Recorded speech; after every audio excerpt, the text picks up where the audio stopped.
여호와는 나의 목자시니 내게 부족함이 없으리로다. 그가 나를 푸른 풀밭에 누이시며 쉴 만한 물가로 인도하시는도다. 내 영혼을 소생시키시고 자기 이름을 위하여 의의 길로 인도하시는도다. 내가 사망의 음침한 골짜기로 다닐지라도 해를 두려워하지 않을 것은 주께서 나와 함께 하심이라.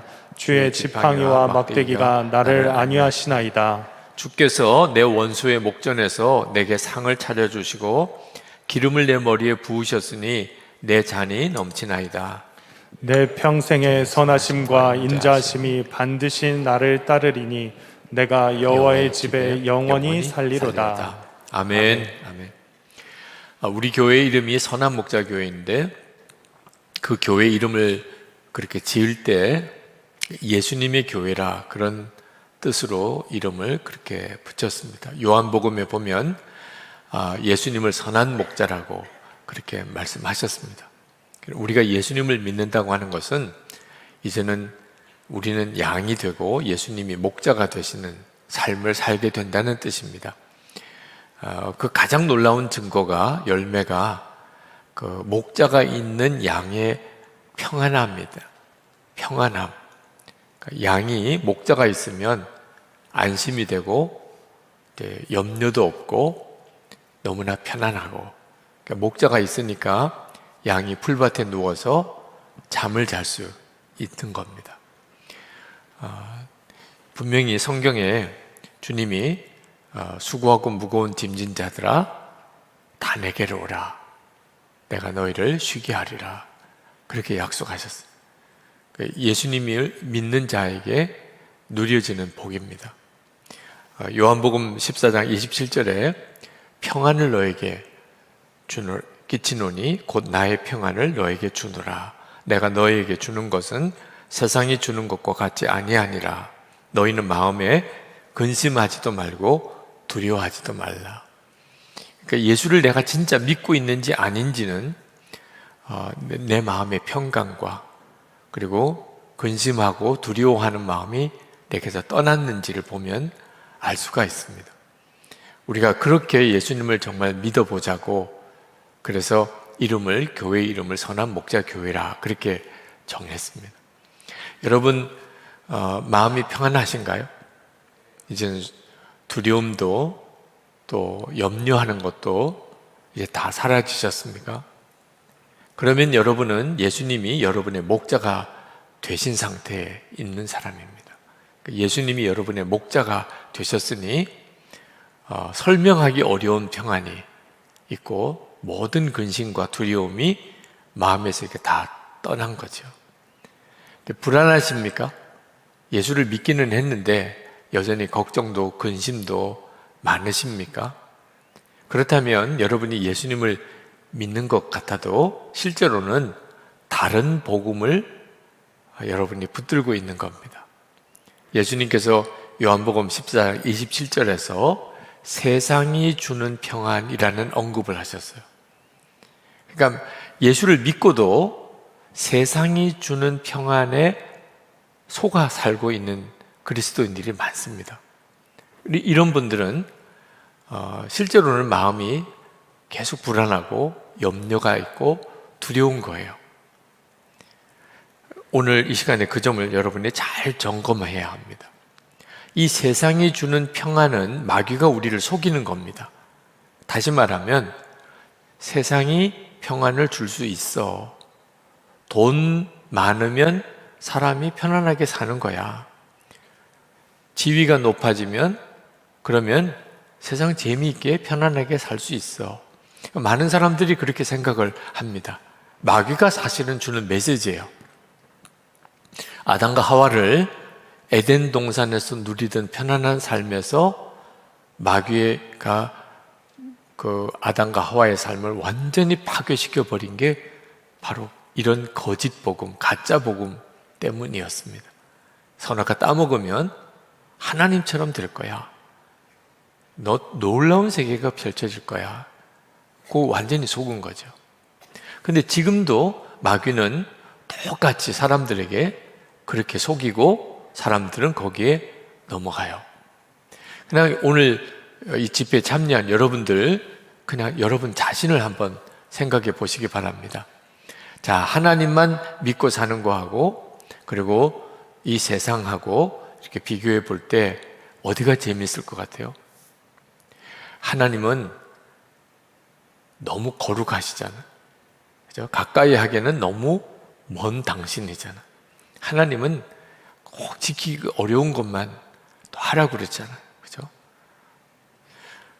하나님은 우리에게 너무 무거운 짐을 맡겨주시잖아요. 그러니까 하나님을 잘 믿고 산다는 것은 상당히 많은 것을 포기해야 될 것 같아요. 이것도 하지 말고 저것도 못하고 너무 매여 사는 것 같고, 이런 느낌이 많은 사람들에게 있습니다. 그에 비해서 세상은 너무 가볼 데도 많고 재미있어도 보이고 너무 풍요하고 즐길 것도 많고, 뭐 맨 TV를 보면 먹는 거, 좋은 곳에 여행 가는 거, 많은 걸 누린 사람들, 우리들에게 계속 그렇게 유혹하잖아요. 그러니까 하나님만 잘 믿고 사는 거하고 세상에서 즐기는 거하고 사이에 예수를 믿는 성도들조차도 마음이 딱 정해지지를 못한 것. 마귀는 끊임없이 속삭여요. 너가 하고 싶은 대로 한번 해봐. 본능에 충실해. 세상은 즐길 게 많아. 조금만 더 높아지면 누릴 게 많아. 조금만 더 가지면 너 정말 해보고 싶은 일이 얼마나 많아. 이렇게 우리를 유혹하는 거예요. 여러분, 한번 마음대로 살아보고 싶습니까? 그런 마음이 들어요. 그래서 그런 상상도 하고 뭐 그런 공상도 하고 그렇습니까? 그렇다면 여러분이 왜 평안을 누리지 못하는지 여러분 속에 이유가 있는 겁니다. 마음대로 살고 싶고, 그리고 세상이 나를 기쁘게 할 것 같고, 세상에서 잘 되면 그러면 누릴 게 많고, 그래서 부유해지고 높아지는 것이 부럽고, 그 사람에게는 진정한 평안이 없는 거예요. 예수를 믿고 있지만 여전히 염려가 되고 두렵고 근심하는 이유가 바로 거기에 있는 겁니다. 지쳤어. 나 아무것도 할 수 없어. 이런 생각이 불쑥불쑥 나오게 되죠. 나이가 들면 아무래도 지치는 것이 더 빨리 옵니다. 그죠? 나이 들면 기력도 쇠하죠. 또 일이 많으면, 또 어려운 일이 생기면, 그러면 정말 마음이 이렇게 무너질 때가 있죠. 근데 실제로 알고 보면 나이가 많아서나 형편이 어려워서 지치는 게 아니고, 너무나 잘못된 판단을 계속 해왔기 때문에, 너무 잘못된 결정을 계속 해왔기 때문에 감당이 안 될 정도로 지금 눌려버리는 거예요. 우리가 살아오는 동안에 기도해야 될 때 기도 안 하고, 말씀 보아야 될 때 말씀 보지 않고, 하나님께 순종해야 될 때 순종 안 하고, 보지 말 거 보고, 하지 말아야 될 말 하고, 결정하지 말아야 될 것을 그때 그렇게 결정을 해버린 바람에 이런 일들이, 크고 작은 일들이 계속 쌓여와서 지금 우리에게 감당이 안 될 정도로 내 인생이 아주 무겁고 탈진한 상태에 빠지는 거예요. 한마디로 말하면 목자가 없이 살았던 겁니다. 예수님은 선한 목자라, 그 말은 모르는 바 없지만 실제로 내 삶에 예수님이 목자셨나? 양은 죽으라고 목자만 따라다닙니다. 그래야 살아나요. 나도 예수님을 그렇게 믿었나? 죽으라고 예수님만 따라가는, 주님 하자는 대로 그렇게 내가 살았나? 그렇게 살지 않았다면 교회도 다녔고 또 이렇게 성령 집회도 나오긴 했지만 양이 목자를 따라가듯이 그렇게 살지는 않았어요. 그렇다면 은근히 내 마음속에 목자이신 예수님보다도 내게 정말 행복을 줄 거라고 생각되는 어떤 것들을 은근히 기대하고 있었던 거예요. 그러니까 막 꼬여 들어간 겁니다. 삶 자체가 계속 꼬여 들어간 거예요. 그리고 그 결론이 지금 현재 상황이에요. 이런 사람을 예수님께서 목자 없는 양 같다, 이런 표현을 했습니다. 마태복음 9장 36절에 무리를 보시고 불쌍히 여기시니 이는 그들이 목자 없는 양과 같이 고생하며 기진함이라.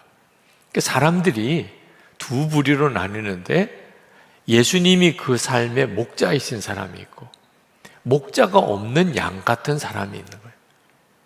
교회를 다닌다고 다 예수님이 목자신가? 그렇지는 않습니다. 교회는 나오지만 예수님이 목자가 아닌 삶을 살아가는 많은 그리스도인들이 있어요.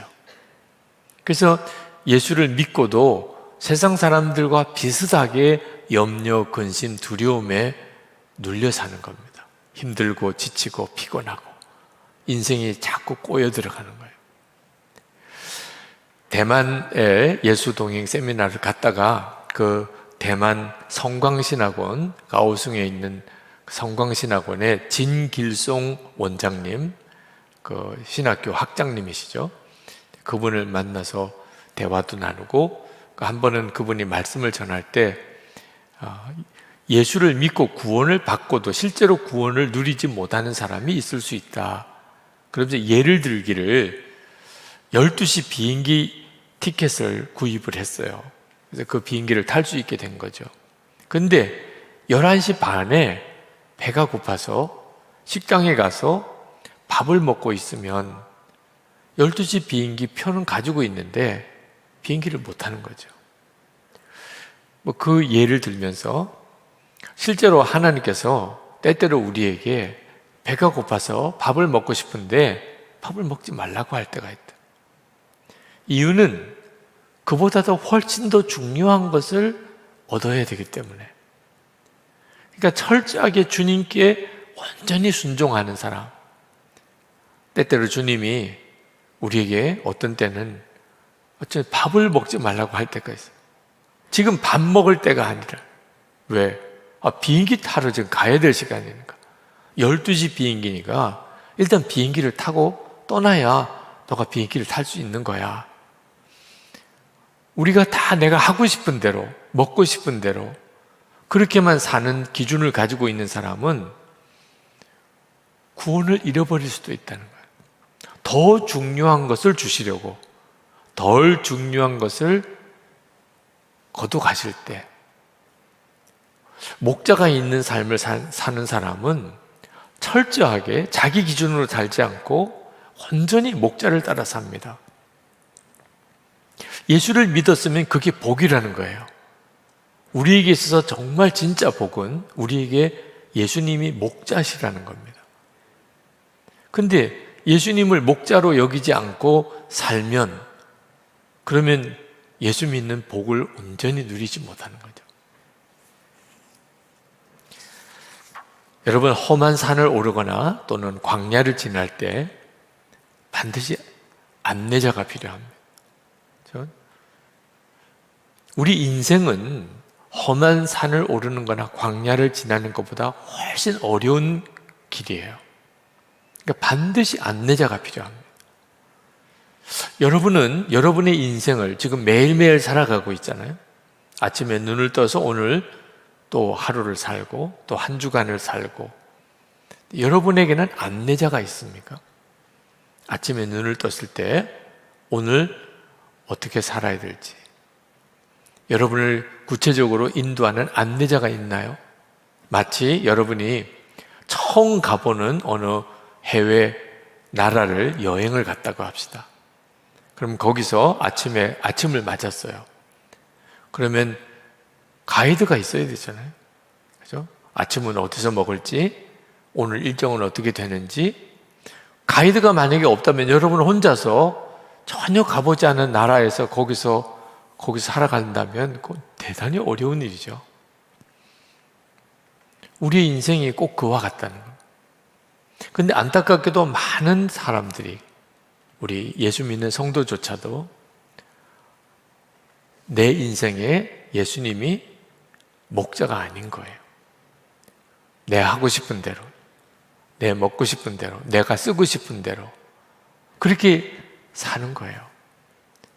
그러다가 너무 늦게 가서야 내 인생에도 목자가 있어야 되는 것이었구나. 그리고 있었어요. 내가 그 목자를 따라가지 않은 것뿐이에요. 내 마음대로 그냥 가고 싶은 대로 갔고 하고 싶은 대로 했어요. 그걸 너무 늦게서야 깨달은 거예요.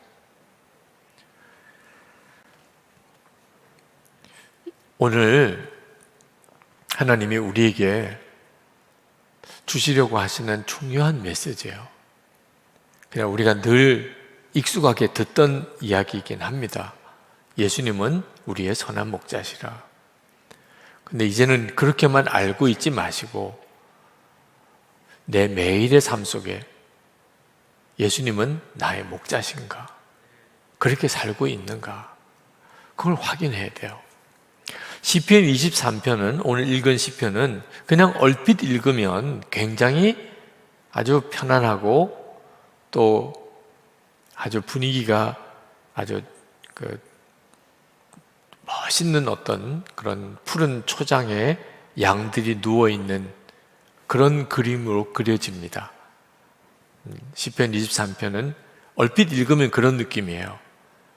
푸른 풀밭에 잔잔한 시냇물이 흐르고 거기에 양떼들이 노닐고 목자가 지팡이를 들고 양 새끼를 이렇게 끌어안고 있고 정말 분위기가 괜찮죠? 그림의 기본 바탕은요 푸른색이에요. 우리 교회도 선한 목자상이 예배당 종탑 바로 밑에 그렇게 걸려 있는데 거기도 예수님이 양을 이렇게 안고 있는 목자의 그림으로 그려져 있죠. 보면 마음이 푸근해지잖아요. 근데 실제로 시편 23편을 좀 정확하게 읽어보면 푸른 초장에 잔잔한 시냇물에 양떼들이 평화롭게 노니는 이런 분위기가 아니에요. 일단 바탕색이 이 푸른색이 아니고 암갈색입니다. 암갈색이라는 말은 우리 한국에서는 요즘 우리 한국은 잘 보기가 어려워요. 여러분 혹시 북한의 실상을 보여주는 영상을 보면 6.25 전쟁이 끝나고 우리 남한도 거의 그런 형편이에요. 민둥산. 그러니까 황토색 흙이 그냥 다 드러나는 그게 암갈색입니다. 광야예요. 푸른 색깔은 군데군데 있는 거예요. 대부분은 그냥 흑색입니다. 흑. 시편 23편의 기본 바탕은요 사실 광야예요. 푸른 초장은 굉장히 일부만 있습니다. 잔잔한 물도 극히 일부만 있어요. 대부분은요 굉장히 험한 산 골짜기입니다. 사망의 음침한 골짜기라고 그랬는데 사실은 거의 대부분이 그래요. 성지순례 가보면 느낍니다. 여러분이 성지순례 가보면 그때 이 광야라는 게 어떤 느낌인가가 확 와요. 절대로 우리가 그림에서 보는 뉴질랜드라든지 스위스라든지 그런 데 푸른 초장이 쫙 깔려있는 그런 곳 영상으로 이렇게 보지요. 거기에도 양떼들이 있죠. 절대 그런 분위기 아닙니다. 완전히 사막이고 광야예요. 거기에 양떼들이 풀을 뜯어 먹으러 다녀야 되니까 그 산 골짜기를 목자를 따라서 오르락 내리락 해야 돼요. 그리고 겨우 풀이 있는 곳에 목자가 데려다 주면 거기서 풀을 뜯어 먹고 또 빨리 옮겨가야 됩니다. 계속 풀밭이 있는 데가 아니에요. 그리고 이리와 늑대들이 양을 잡아먹으려고 도초에서 출몰합니다. 그래서 목자가 막대기와 지팡이로 항상 양떼들을 보호해 줘야 돼요. 이런 분위기가 시편 23편의 분위기예요. 이 성경에 나오는 양떼들이 사는 곳 광야입니다. 광야. 아브라함도 이삭도 야곱도 다 광야에서 양을 쳤어요. 모세도 미디안 광야에서 양을 치다가 하나님을 만났습니다. 다윗도 어릴 때 베들레헴 그 들판에서 양을 쳤는데 이 베들레헴 가보면 다 광야입니다. 풀이 거의 없어요. 아주 황량한 그런 들판입니다. 그러니까 시편 23편의 분위기 자체는 우리가 그냥 생각하고 있는 그런 아주 푸른 초원이 아니고 양떼들이 아주 평화롭게 노니는 것이 아닙니다. 아주 위험하고 또 살아나기가 어려워서 목자가 반드시 양떼들을 지켜줘야만 되는 그런 형편이 이 시편 23편의 분위기예요. 근데 꼭 이런 데만 있는 건 아니에요. 아까도 이야기한 것처럼 뭐 뉴질랜드나 스위스나 이런 초장이 아주 넓은 곳에 거기에서 사는 양떼들은 무슨 사망의 음침한 골짜기를 다닐 필요가 없어요. 왜냐하면 초지가 너무 편편하게 계속 되니까 굳이 뭐 산골짜기를 돌아다닐 이유가 없습니다. 그리고 담을 우선 잘 쳐놨기 때문에 늑대나 이리가 올 수가 없어요. 거기에 사는 양떼들은 목자가 필요가 없어요. 그냥 계속 깔려있는 게 초원이고, 그리고 물은 계속 공급이 되고 있고, 양떼와 이리떼와 늑대는 없고, 그러니 정말 뭐 행복 그 자체일 것 같죠. 이 뉴질랜드나 스위스에 있는 이런 초지와 같은 이런 곳은 우리가 흔히 상상하는 가나안과도 같은 것. 시편 23편에 나오는 여기 양떼들은 광야에서 사는 것이고. 근데 차이가 있어요. 이 스위스나 뉴질랜드나 이런 곳에 있는 양떼들에게는 목자가 꼭 없어도 돼요. 물론 목자가 있기는 합니다. 근데 그 목자는 출퇴근하는 목자예요. 늘 같이 있지 않아요. 목자는 이따금 와서 그냥 점검만 합니다. 그리고 솔직히 목자가 오는 날 양떼들은 긴장을 해요. 좋은 게 아니고.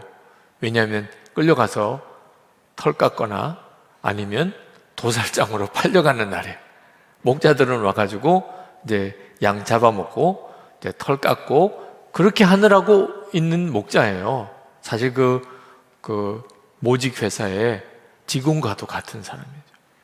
이 시편 23편에 나오는 목자는 양떼를 위해서 자기 목숨도 버리는, 항상 양떼와 함께 있고 이리떼 늑대에서 양떼를 지켜주고 푸른 초장 맑은 시냇물가로 그 양떼들을 인도하고, 사망의 음침한 골짜기, 굉장히 험한 골짜기니까 사망의 음침한 골짜기, 발 삐끗하면 그냥 떨어져서 죽는 거예요. 그러니까 목자가 양들이 안전하게 그 골짜기를 지나갈 수 있도록 이끌어줘야만 되는 이런 분위기의 상황이 시편 23편이에요. 근데 모든 게 부족하고 다 위험하고 그렇게 어렵지만 목자만 한 분 있으면 양떼들은 편안해요. 풀 먹어야 되면 목자가 풀이 있는 곳에 데려다 주고, 혹시 물이 필요하면 물 있는 곳에 데려다 주고, 이리때 늑대가 오는 거 막아주고, 혹시 다치면 워낙 험한 지역이니까 다치기를 잘하죠. 그러면 목자가 기름 발라서 치료해 주고. 그러니까 목자만 딱 붙들고 있으면, 옆에만 있으면 괜찮아요. 모든 걸 가진 것과도 같아요. 이 광야에서의 양들에게 있어서는. 그래서 다윗이 여호와는 나의 목자시니 내게 부족함이 없으리로다, 이렇게 고백을 한 겁니다. 뉴질랜드 양은 그런 고백을 안 해요. 필요가 없어요. 스위스의 양도 그런 것 같아요. 대관령 목장에도 그럴 것 같아요. 근데 광야에서의 양은 여호와는 나의 목자시니 내게 부족함이 없으리로다, 이런 고백이 저절로 나오는 양들입니다. 그러니까 목자가 절대적으로 필요한 거예요. 지금 여러분들의 삶이 이 광야를 지나는 양들과 같은 심정이신 분들이 있으실 거예요.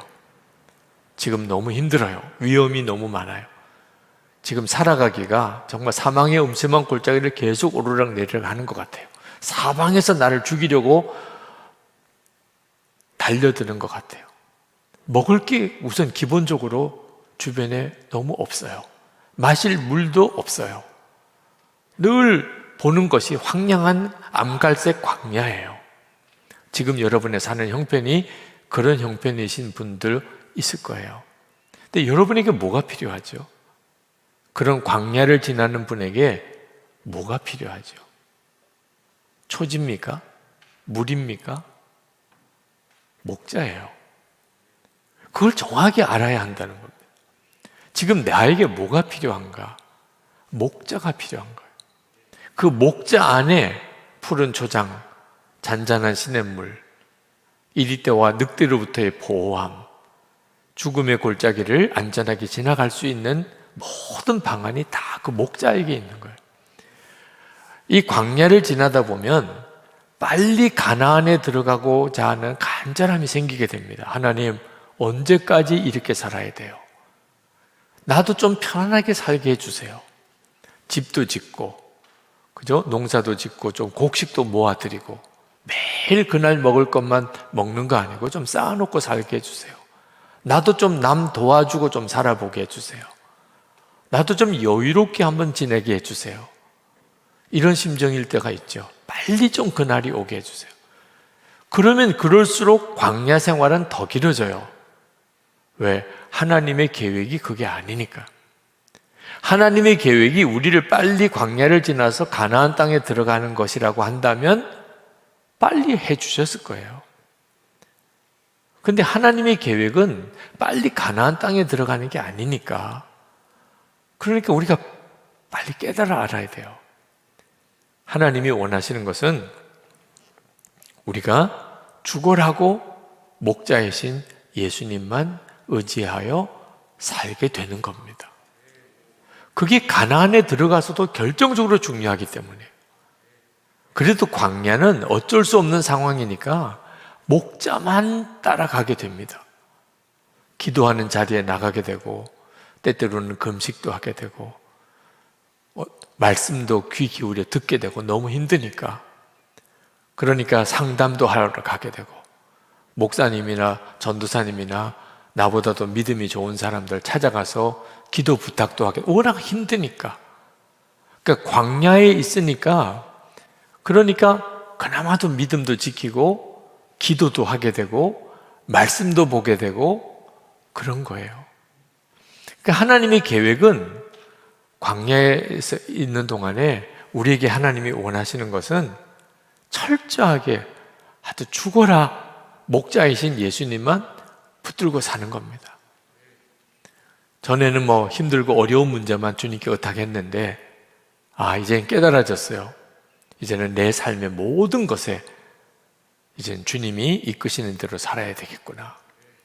그래서 뭐 아침에 눈을 뜨면 주여, 그거 주님부터 부르고, 그리고 밥을 먹어도 주님이 함께 계신다고 믿고, 누구를 만나도 주님 함께 계시다고 의식하고, 말 한마디를 해도 주님 앞에서 하는 말을 하고, 이제 이렇게 사는 것이 광야 생활의 하나님의 목적이에요. 그리고 이제 그게 훈련이 되면 가나안 땅 들어가서도 계속 그렇게 주님만 바라보고 살게 하시려는 거거든요. 그래야 가나안 땅이 복이 되는 거예요. 근데 가나안 땅에 들어가서 이제는 목자가 필요 없네. 뉴질랜드나 스위스의 초지에 있는 양떼처럼 뭐 사방이 다 초원이고, 물은 늘 곳곳에 흐르고, 뭐 이리떼, 늑대는 근접도 못하고, 그럴 때 이제는 좀 마음대로 살고 싶고 재미있게 살고 싶고 이러면 이제 다 또 무너지는 거예요. 그럼 다시 또 광야로 돌아가야 되는 거예요.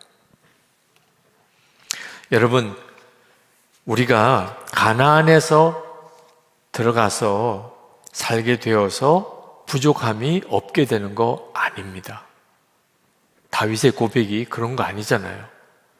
내가 가나안에 들어갔기에 이제는 부족함이 없으리로다, 이렇게 말 안 했잖아요. 여호와가 나의 목자시니 내게 부족함이 없으리로다. 광야에 살아도 우리가 죽으라고 주님만 따라가면 부족함이 없어요. 가나안 땅에 들어가도 이제는 집도 짓고 살아요. 이제는 월급도 제때 나와요. 이제는 좀 모아둔 곳도 생겼어요. 이제는 여건만 되면 해외여행도 갔다 올 수도 있어요. 이제는 좀 폼나게 좀 값비싼 거 가재도구도 갖춰놓고 살 수도 있게 됐어요. 그러니까 부족함이 없을까요? 그렇지가 않아요. 그때 죽으라고 예수님 붙잡고 사는 생활이 흐트러지면 그 가나안 생활 때문에 오히려 내가 더 큰 어려움을 겪습니다. 제가 어제까지 원주에서 부흥회를 인도하고 왔습니다. 근데 그 교회에서 부흥회 전체 주제를 달라고 하더라고요. 그래서 기도하는 중에 예수님 한 분이면 충분합니다. 그 주제를 드렸어요. 그 주제를 가지고 7번 집회를 하고 왔습니다. 교회에서 정해놓은 호텔에 이제 처음 들어갔더니 거기에 화환이랑 또는 또 다과랑 이렇게 준비를 해 놓으셨더라고요. 근데 거기에 편지가 있어요. 그래서 편지를 읽어보니까 거기에 이렇게 썼더라고요. 예수님 한 분이면 충분합니다. 부흥의 주제를 보는 순간 이유를 알 수 없는 눈물이 왈칵 났습니다. 그래, 저것이었는데 마치 먼 길을 다니며 고생하다가 고향에 돌아온 듯한 느낌이었습니다. 목사님, 은혜 받을 것을 기대합니다. 그렇게 썼더라고요. 예수님 한 분이면 충분합니다. 그게 예수님이 나의 목자이시라고 하는 믿음의 고백이에요. 근데 여러분, 예수님 한 분이면 충분합니까? 그렇다면 예수님이 여러분의 목자세요. 근데 예수님 한 분이면 충분하다는 말이 나에게 왠지 어색해요. 실제로 그렇게 살고 있지를 않으니까. 그렇다면 방황하고 있는 거예요. 예수님을 믿어도 예수님은 목자가 아니신 거예요. 여러분, 우리가 지치고 피곤할 때가 많은 것은 사실은 주님의 인도를 매번 받고 살지 못하기 때문입니다.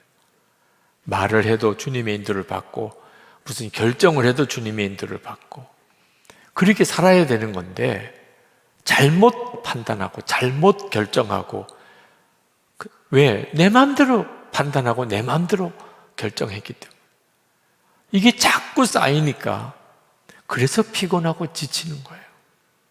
지금이라도 여러분이 이제라도 정신 똑바로 차리고 진짜 나는 광야에 있는 양과 같아서 죽으라고 목자만 따라가야 사는 거지. 내 마음대로 다녔다가는 한순간에 일이 밥되고 죽음의 골짜기에서 꼬꾸라지고 그렇게 된다. 지금이라도 정신 똑바로 차리면 그러면 다시 약속하신 주님의 약속이 이루어져요.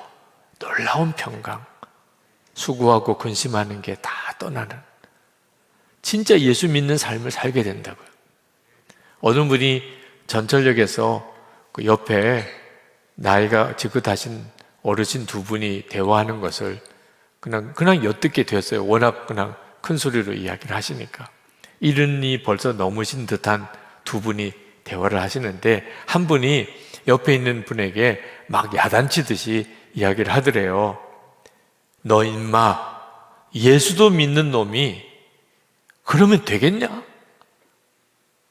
옆에 있는 분이 고개를 숙이고 아무 말을 못 하더래요.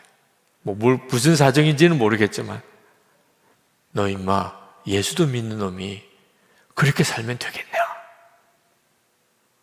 근데 오늘 이 시간에도 여러분이 그 말씀이 여러분에게 주시는 주님의 음성일 수도 있어요. 너 예수 믿는 놈이 그렇게 살면 되겠냐? 그게 바로 목자의 음성인 거예요.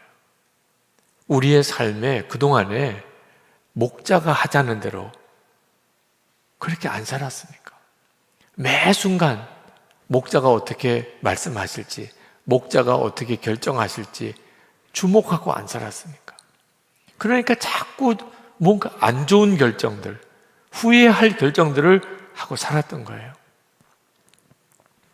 사망의 음침한 골짜기에 꼬꾸라진 사람들이 예수 믿는 성도들 중에도 많습니다. 가장 고통스러운 게요, 내가 용서받을 수 없는 죄를 지었다, 이런 지경에 빠진 사람들. 오늘 이 시간에도 혹시 그런 분이 있으신지 모르겠어요. 미국 신학교 교수기도 했고 목사였던 차드 버드라고 하는 분이 외도를 했습니다. 그리고 이혼을 당했어요. 그러니까 신학교에서도 파면되고 목사직도 잃어버리고, 그분이 트럭 운전수를 하게 됩니다. 일단 먹고는 살아야 되니까 혼자가 되었지만, 방탕한 사역자의 노트라는 책을 썼는데 그 책 속에서 그가 이런 고백을 했어요. 설교단 위에 놓여 있는 게 더 익숙했던 내 손은 트레일러 운전대를 잡았다. 내 손은 기름과 윤활유로 얼룩졌다. 내 손가락에 더 이상 결혼 반지는 없었다. 육체 노동자 작업복을 입었고 내 성직자 예복은 다시는 햇빛을 보지 못하리라. 머리에는 안전모를 썼고 발에는 안전화를 신었다. 나는 내 자신이 여전히 수치스럽고 패배한 사람으로 느껴졌다. 설상가상으로 하나님은 나를 버리셨구나 하는 기분이 들었다. 아니, 내가 하나님을 버렸구나. 아니, 우리 둘은 서로 상대방에게 질려버렸구나. 이것들 중 어느 것이 진실에 더 가까운지는 모른다. 그러나 내가 아는 것이라고는 나는 하나님의 모임에서 환영받지 못하는 인물이 되었다는 점이었다. 그 모임의 경비 천사들은 나를 길가로 내동댕이 쳤다. 이것만큼은 분명했다. 하늘은 나를 별로 개의치 않았다는 것이다. 나는 너무 많은 죄를 지었고 전능자를 너무 오랫동안 화나게 했고 너무 많은 사람을 상처 입혔고 되돌릴 수 없는 짓을 너무 많이 했다. 이러한 생각은 굳어졌다. 나는 삶의 다양한 면들을 직접 체험해 보지 않았기 때문에 어떤 면들은 충분히 공감하지 못한다. 그러나 하나님께 버림받았다는 이 기분, 이것은 내가 잘 안다. 어떤 맛인지, 어떤 냄새인지, 어떤 모습인지 안다. 수년 동안 내 마음은 이런 소굴에서 살았다. 여러분, 사망의 음침한 골짜기에서 산다. 이 죄로 인한 그런 무서운 결과를 경험한 사람들의 심정이 아마 그럴 거예요. 사망의 음침한 골짜기에 빠졌어요.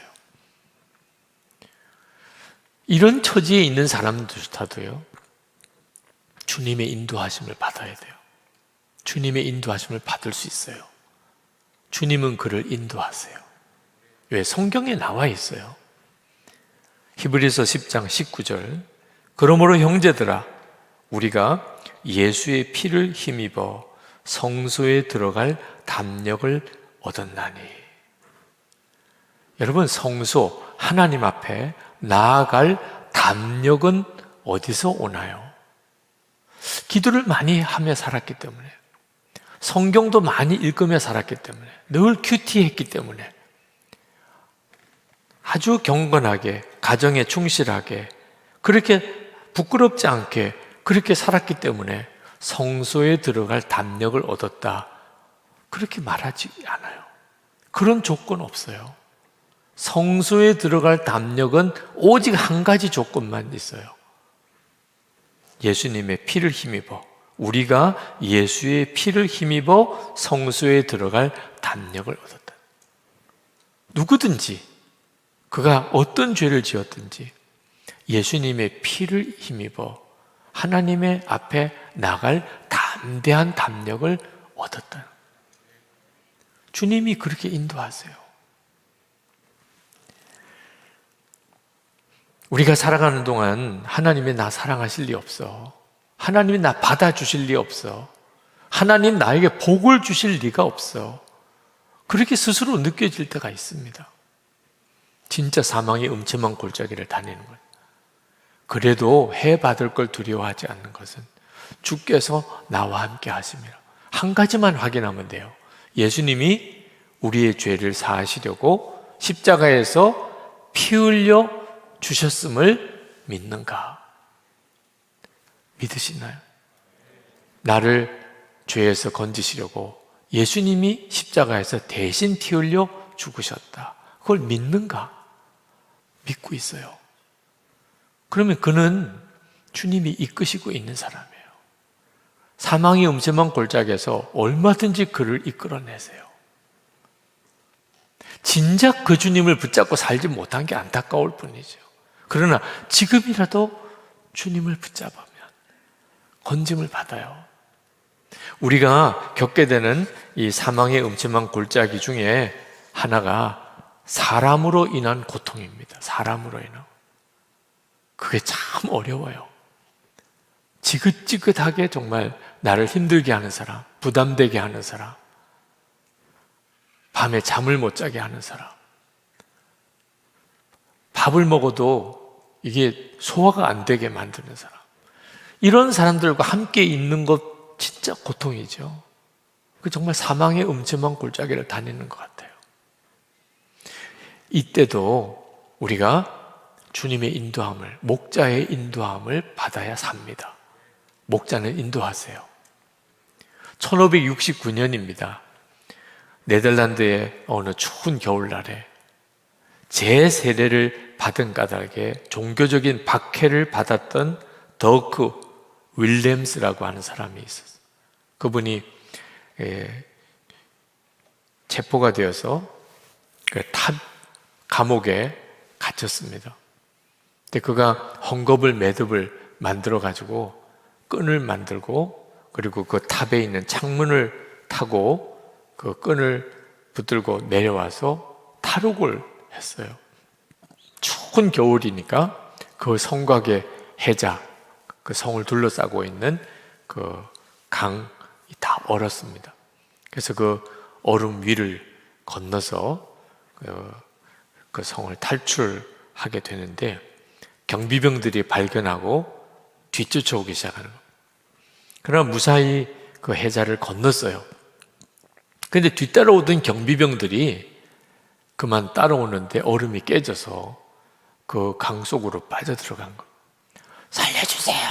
그렇게 막 소리를 지르는데 이 더크 윌럼스가 도망가다가 깜짝 놀라서 돌아보니까 경비병들이 그냥 그 얼음 물 속에서 허우적거리면서 그냥 다 죽게 생긴 겁니다. 그걸 보고 급히 돌아와서 그 경비병들을 건져내 줬어요. 근데 그 관리가 뒤쫓아오면서 그걸 보고 그 물에 빠져 죽어가다가 건진받은 경비병들한테 이 더크 윌럼스를 체포하라는 거야, 체포하라. 이 경비병들이 어떻게 해야 될지 쩔쩔 모르, 자기 생명을 건져준 사람이에요. 근데 지금 위에 상관은 그 사람을 체포하라는 거예요. 체포를 합니다. 자기는 얼마든지 도망갈 수 있는데 죽어가는 경비병 살려주고 그 경비병한테 다시 붙들려서 다시 감옥에 들어가요. 말뚝에 묶이고 거기서 화형을 당합니다. 나의 주 나의 하나님, 그가 70번 그 고백을 하고 죽어요.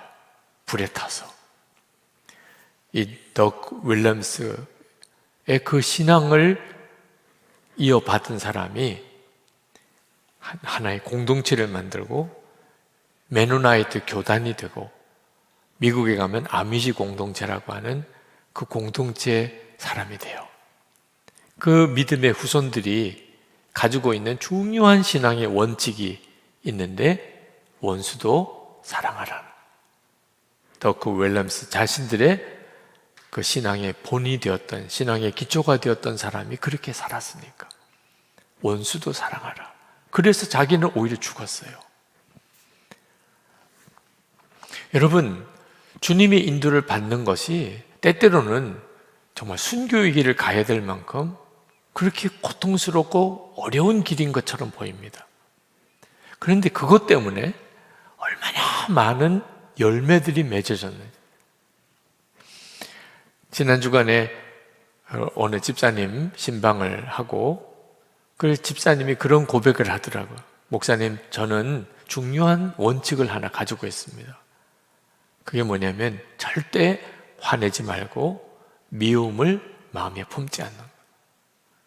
그게 주님이 자기에게 주신 말씀이라는 거예요. 그래서 무슨 일이 있어도 절대 화를 내지 않고 절대로 미운 마음을 품지 않고 산다는 거예요.